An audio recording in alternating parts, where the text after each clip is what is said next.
This channel does not promote any violent, harmful, or illegal activities. All content provided by this channel is meant for an educational purpose only. পরিস্থিতি আরও জটিল হচ্ছে ইরানের। এবার বন্ধ করা হলো আকাশপথ।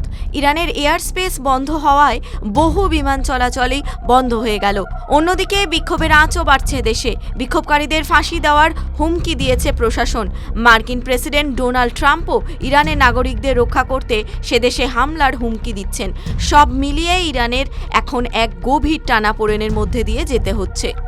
বুধবারই জানা গিয়েছে যে সাময়িকভাবে ইরানের এয়ার স্পেস বন্ধ করে দেওয়া হয়েছে। শুধু ইরান থেকে ওড়া এবং সে দেশের উদ্দেশ্যে যাওয়া আন্তর্জাতিক বিমানকে ওঠা-নামার অনুমতি দেওয়া হচ্ছে। বাকি সমস্ত বিমান চলাচল বন্ধ। ফ্লাইট র্যাডার 24 সূত্রে এই খবর জানা গিয়েছে। তবে কেন হঠাৎ আকাশসীমা বন্ধ করা হলো তার ব্যাখ্যা যদিও দেয়নি ইরান প্রশাসন। তবে কি মার্কিন হামলার আশঙ্কাতেই এই সিদ্ধান্ত?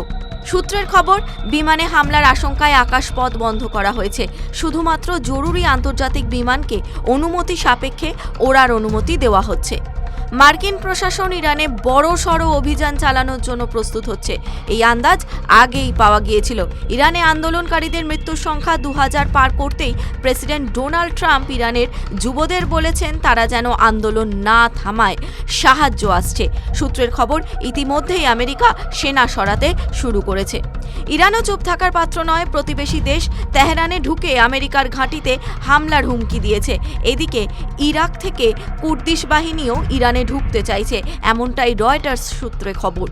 এবার শেষ পর্যন্ত দুই দেশ সরাসরি সংঘাতে জড়ায় কিনা তাই দেখার। মধ্যপ্রাচ্যের শক্তিশালী দেশের সঙ্গে পশ্চিমী দুনিয়ার সবথেকে শক্তিধর দেশের সংঘাতই শেষে তৃতীয় বিশ্বযুদ্ধের রূপ নেবে? প্রশ্ন কিন্তু থাকছে। টিভি9 বাংলা ডিজিটাল।